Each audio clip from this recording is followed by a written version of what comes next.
일주일 동안 잘 지내셨어요? 아, 선생님, 저 일주일 동안 네. 살이 쪄서 큰일이에요. 살이 우리 학생들도 이제 집에 있으니까 이런 소리 좀 많이 하죠? 맞아요. 자, 엄마 여러분, 주는 밥 먹다 보니까 살도 포동포동 찌고 아마 영상 보기도 힘들었을 거예요. 그렇죠? 자, 우리 저번 시간에 뭐 배웠어요? 선생님? 우리 저번 저번 시간에 시간에는 우리 모두 살포를 제작하지 않았나요? 네, 그때 대면으로 가서 얼굴 봤을 때 너무 좋았어요. 그래서 그때 살포는 그럼 어느 시대였죠, 우리? 어느 시대 그 살포? 살포는, 여러분, 제가 다 직접 이 마스크 쓴 채로 다 설명했는데, 백제였어요. 백제 왕이 백제. 지방 세력에게, 음, 금산의 지방 세력에게 하사한 살포. 살포. 그러면 그러면 살포의 역할이 뭐였어요? 살포는 뭐 모양이 꼭 삽처럼 생기는 것 같은데, 자, 모양이 그런가요? 삽처럼 생겼었나? 예, 그런 이유가 있습니다. 삽처럼. 그럼 그 삽의 용도는요, 그러면? 그 삽처럼 생긴 용도는 물꼬를 트기 위한 물꼬를 것이었고, 트기 위한. 그렇게 해서 물을 다스리는, 즉 농사를 다스리는 권력을 상징한다는 점에서 의미가 있었다고. 농사가 최고니까요. 그렇죠. 맞아요. 지금도 농사가 최고예요. 있어요. 지금 이번에 우리 홍수 났을 때 봐요. 저 물 다스리지 못하면 그 해에 농사가 잘못되면 옛날에는 왕을 끌어내리기도 하고 죽이기도 했어요. 근데 요즘은 문재인 대통령 아직 끌어내리지 못하죠. 지금은 우리는 이 시대지만 옛날에는 만약에 이게 철기 시대 그때였더라면 왕의 힘이 약하다. 철기 시대? 왕의 힘이 약하면 백성들한테 많은 욕은 먹겠죠. 지금 이게 정치라는 게 예나 지금이나 쉽지 않습니다. 그래요. 그런 것 같아요. 자, 선생님 오늘 우리 어느 시대 들어갈 거예요? 오늘은? 자, 오늘은 여러분 우리나라의 가장 치열했던 전쟁, 그리고 전쟁. 지금과도 가장 깊은 전쟁. 자, 여러분, 임진왜란. 자, 임진왜란은 조선시대. 그러고 보니까 임진왜란 하면 또 조선시대인데, 그럼 우리 조선 언제 생겼을까요? 자, 조선이 언제 생겼을까요? 여러분, 태조대왕 태실 기억하시나요? 태조 태실. 이성계의 조선 건국 연도가 1392년. 맞아요. 자, 1392년에 조선이 생겨졌고, 그런데, 자, 임진왜란은 거면, 그럼 또 임진왜란은 또 언제예요, 또? 임진왜란이 딱 정확히 200년도, 1592년. 딱 200년이니까 잘 기억해두세요. 200년이에요. 예. 기억하기 좋네요. 그러니까요. 자, 하나만 기억하면 되겠다. 그럼 임진왜란을 외우든 조선의 건국을 외우든.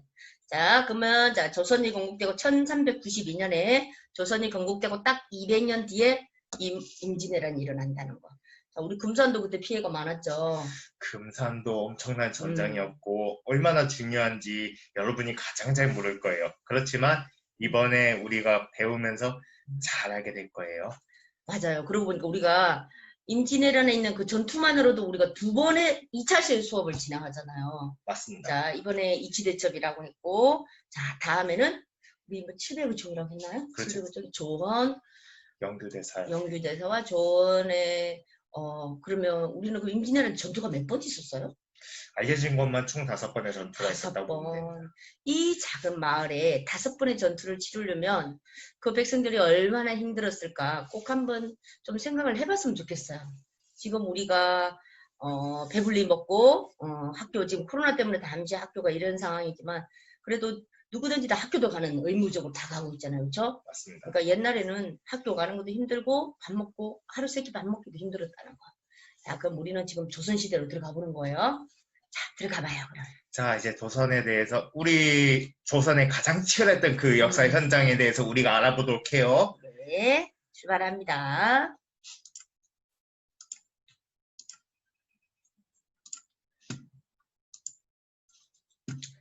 제목이 수호의 길이네요. 수호의 길. 뭘 지키나요? 지킨다는 뜻인가요? 수호의 길이? 구체적으로 정말 중요한 걸 지키는 거죠. 자기 목숨을 지키는 것도 수호예요. 그렇죠. 나의 목숨도 제일 중요한데 나의 목숨도 지키고 그러면 금산은 5번의 전투가 일어났으니까 그 중에서 그 5번을 다 치러내려면 정말 우리가 지켜내야 될 게 너무 많았네요. 그렇죠? 맞습니다. 지금 권율과 이치대첩. 그럼 이거는 몇 번째 전투쯤 되는 거예요? 권율과 이치대첩은? 사실은 그 사료마다 기록이 달라서 기록이. 정확하게 지점을 집어내기 힘들어요. 그래서 이게 우리나라의 전쟁이 정말 치열했기 때문에 그 치열한 전장 속에서 기록하기 쉽지는 않았거든요. 그렇죠. 전쟁 중에 언제 죽을지도 모르는데 그 기록한다는 거 이순신 장군만이 할 수 있는 거였어요. 자, 그러면 이게 몇 번, 우리 금산 5번이면 왜 그 전투를 치룬 게 왜 박물관에서도 그게 나와 있었잖아요. 5번 전투에서. 그럼 이지대첩이 그 중에서는? 우리 그 박물관에서는 현재 3번째 이치대첩 다음에 그 조은 선생과 연구대사의 700일 전투가 일어난 것으로 보고 있습니다.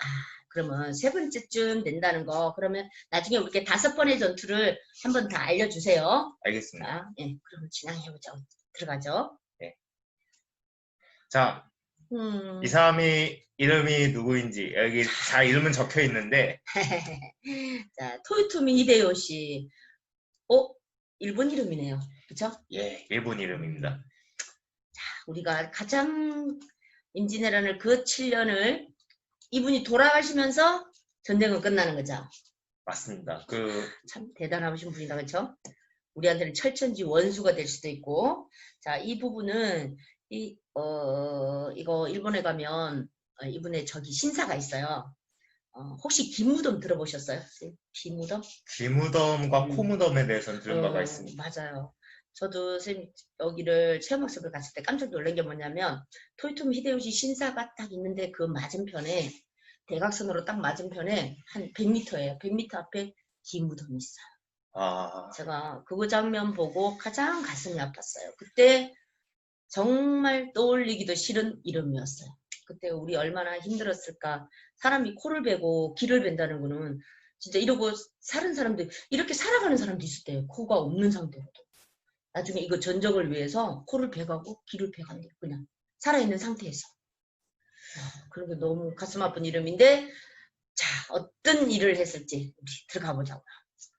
자, 여기 제목 보시면 좀 가려져 있지만 조선 침략 이유에 대해서 알 수 있는 조선을 침략. 토요토미 히데요시는 정치적인 목적으로 조선 침략했어요. 예나 지금이나 전쟁은 단지 정복하기 위해서만이 아니라 정복의 베이스와 달려 있는 정치적 이유가 있는데 그걸 알아보는 게 중요합니다. 그러면 정치적인 이유도 있었고 정복하고자 하는 이유도 있었고. 예, 지금 첫 번째로는 일단 명나라를 정복한 야욕이 굉장히 심했습니다. 예, 자 이렇게 보이는데. 명나라를 정복하려고 하고. 예, 그리고 명나라만이 아니라 무슨 인도까지 침략하려 했다는 식으로 과대망상이 심했다는 식으로 그렇게 알려져 있는데 실제로 그 남자들이 좀 권력에 한번 맛을 들이면 내가 망가진다고 해요. 자, 명나라를 정복하는데 왜 우리나라한테 피해가 오냐 이게? 일단 명나라를 침략하기 위해서는 일단 조선을 먼저 침략할 필요가 있죠.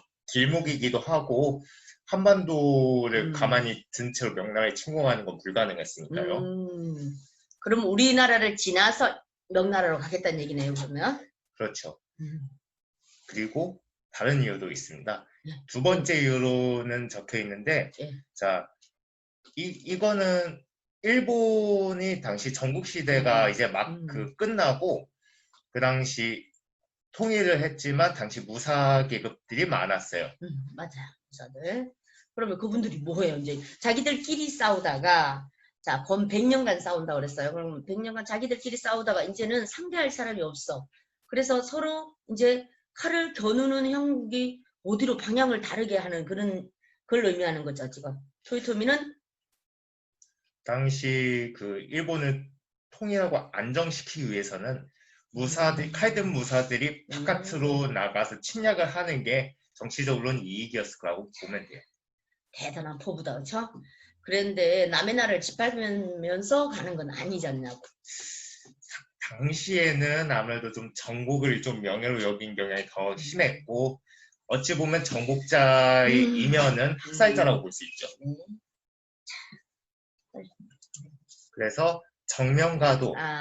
그러면 자, 이 정명가도가 명나라를 갈 테니까 길을 빌려달라 이 얘기였구나. 그럼 그죠? 맞습니다. 정명가도. 결국은 뭐 조용히 그 침략 당하라는 이야기죠.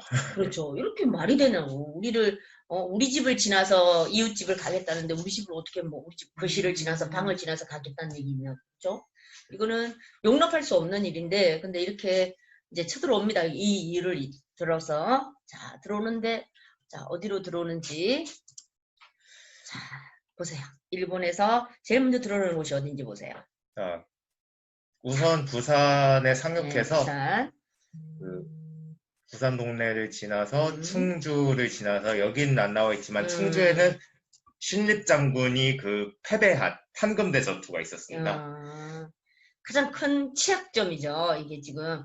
근데 왜, 자, 충주를 지금 우리가 지금 일단 육지 길로는 두 갈래 길로 가네요. 두 갈래 길로 예, 맞습니다. 가고 바닷길로 자, 바닷길을 또 하나를 가서 결국은 짓밟히지 않는 땅은 지금 전라도만 짓밟히지 않고 계속 경상도랑 충청도는 짓밟히고 가네요. 근데 여기 충주는, 그러면 신입장군은 왜 충주에서 막았을까요? 충주가 제가 정확히는 모르는데 이거 남한강하고 상관이 있지 않나요? 아, 맞아요. 자, 이 지도를 보면 항상 우리가 태백산맥과 소백산맥을 생각해야 돼요. 자, 이렇게가 쭉 금강산에서 쭉 내려오는 게 태백산맥, 여기서 세로로 빠지는 게 소백산맥인데, 이 소백산맥의 조령, 중령 있는 고개를 지나면 바로 충주를 만나요. 그럼 이 충주는 남한강의 지류예요. 그럼 남한강, 충주에서 남한강을 강물을 타면 한양까지 곧바로 고속도로로 연결할 수 있는 이런 상황이었어요. 그래서 저 충주를, 원래 충주가 아닌 소백산맥의 그 줄기인 조령이나 중령에서 막아야 된다고 해요. 근데 신입장군은 아시다시피 저 북쪽에, 자, 여진족을 상대로 하던 기마병이었어요. 기마병으로 가장 잘 싸우던 저기 장군이었는데, 자, 신입장군이 내려와서 봤을 때 자기는 산에서 막는 것보다는 평평한 평야에서 기마 전술을 해서 이기고 싶었던 거죠. 근데 여기서 다 돌아가시죠?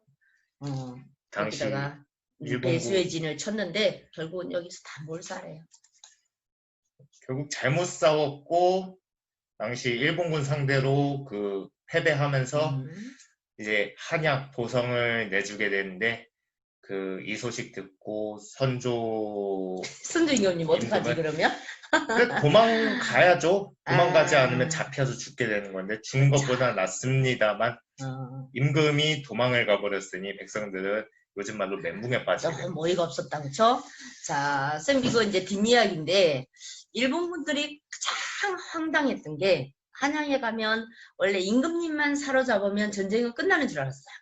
근데 한양 경복궁을 갔더니 임금님이 안 계셔. 그래서 그때 가장 큰 멘붕이 왔대요, 일본군이. 이럴 수, 그동안 자기들은 100년 동안 전국시대를 겪으면서 일본은 서로 전투가 벌어지면 상대방의 성 안에 들어가서 성주만 잡으면 그 외의 사람들은 건드리지 않고 그냥 게임 아웃이래요. 근데 우리는 임금님이 안 계시니까 그 상황을 보고 이해가 안 됐을 때야. 가장 깜짝 놀랐던 게 그거였고, 자, 그럼 선조는 평양을 거쳐서 어디까지 가죠? 의주까지 갑니다. 의주까지. 지금의 신의주라고 보면 돼요. 그럼 바로 압록강 바로 밑이네요. 압록강 바로 밑이라서 압록강만 지나면 명나라예요. 자, 우리 임금님 좀 잘못하셨네요, 그 부분은.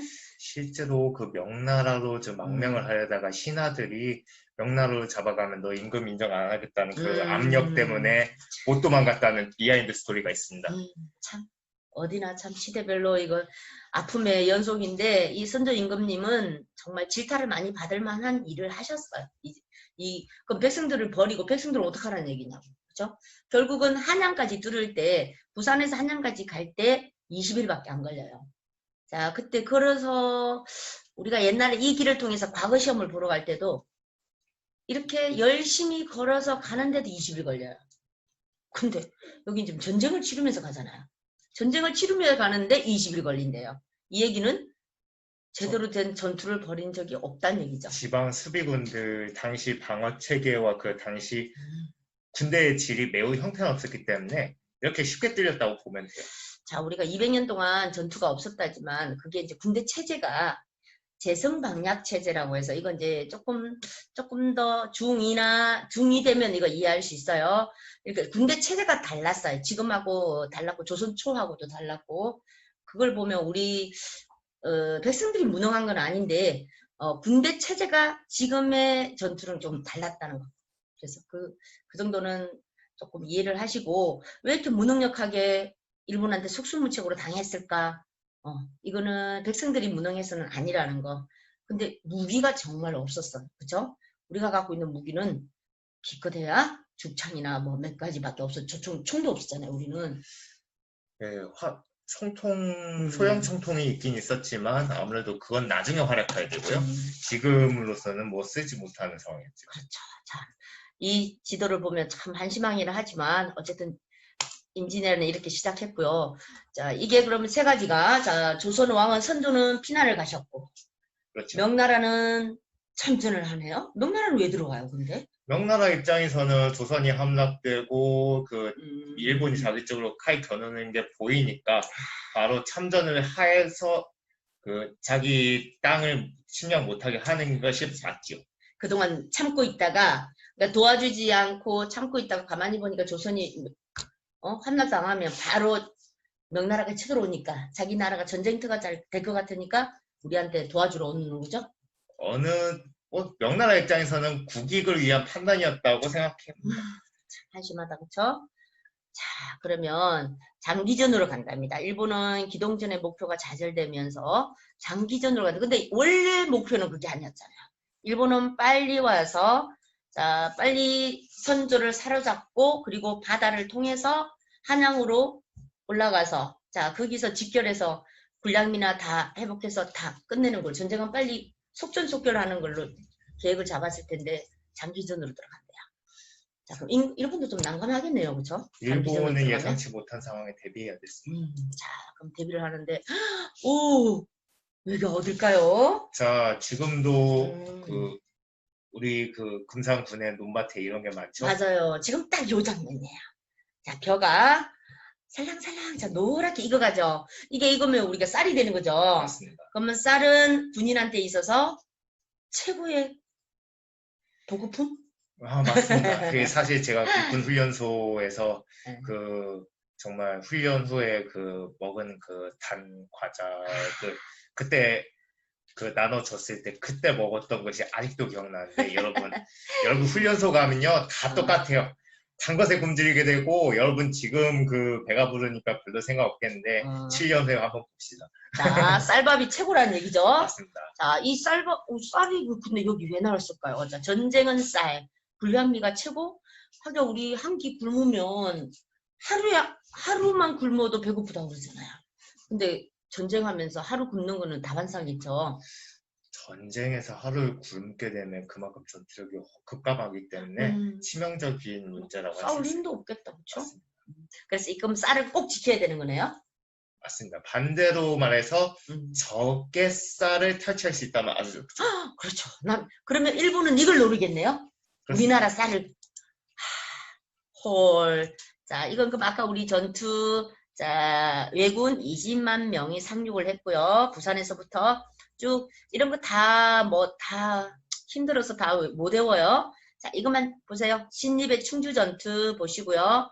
자, 이거 권율의 행주 대첩은 이따가죠. 아직은 아니죠. 자, 한성으로 지나서 평양까지. 자, 이거는 저기 장군들 좀 보시고, 이렇게 우리 3대첩도 다 나왔네요. 임진왜란 3대첩. 자, 이순신 장군의 한산도 대첩, 김시민의 진주 대첩, 권율의 행주 대첩. 다른 전투도 있지만 요 세 개는 꼭 좀 기억해 주시고. 자, 금산의 조홍과 영규. 그럼 이분들은 누구예요? 이분들은 다음 시간 700일총을 비롯한 금산전투에서 어떻게 활약하게 되는가에 대해서 듣게 될 거예요. 오늘은 권율 장군에 대해서만 볼 겁니다. 자, 그러면 이거 고경명, 김덕령, 김천일, 사명대사 이분들은 그러면 의병들? 예, 관군도 있었지만 관군과 의병이 합심해서 싸우게 되었다고 보면 돼요. 의병들이었구나. 이분들 아니었으면 우리는 임진왜란이 그때 나라가 망할 수도 있었겠어요? 네, 맞습니다. 그러고 보면 우리나라가 비록 일제강점기 때 그때 나라를 뺏기긴 했지만 좀 조선이 유지되고 했던데 이런 사람들 역할이 중요합니다. 대단해요. 지금 우리 이 상황에서 우리가 의병으로 나서서 정말 내 가족 다 버리고 나가서 이렇게 싸울 수 있을까요? 그거 쉽지 않잖아요. 그렇죠? 이분들이 무기도 별로 없었다면서요. 무기도 무기고 사실 전투 경험이 없었기 때문에 전투 그걸 경험도 싸운다는 것 자체가 정예 일본군 상대로 싸운다는 것 자체가 정말 대단한 일입니다. 참 아쉽다. 그렇죠? 우리는 준비는 안 돼 있고 일본은 다 준비된 상태에서 쳐들어오고 그러면 준비가 안 돼 있으니까 망하는 거겠네요. 결국은. 하지만 결국은 어떻게든 이겨냈죠. 그리고 금산에서의 그 역할이 굉장히 중요했습니다. 자, 그러면 우리 금산은 충청남도 금산군. 여기 전주인데 정말 가깝네요. 전주랑 금산하고. 그쵸? 예, 금산은 산지라는 게 딱 보이죠. 그리고 이 산이. 산지를 고개를 지나서 전주로 가게 되면 전주 인근 지역은 다 평야라는 거 보이시죠? 지금 회색인데 회색. 조선시대는 이게 다 그 녹색이었겠죠? 아, 그러면 여기가 지금 평야, 지금 도시가 발달됐겠다. 그쵸? 지금 이거 초록색이 그러면 산이고, 자, 이 산 중에서 금산군은 거의 다 산이에요. 산이고 전주는 평야고. 그러면 일본군은 우리 금산을 지나서 여기를 꼭 가고 싶어 하겠네요. 그쵸?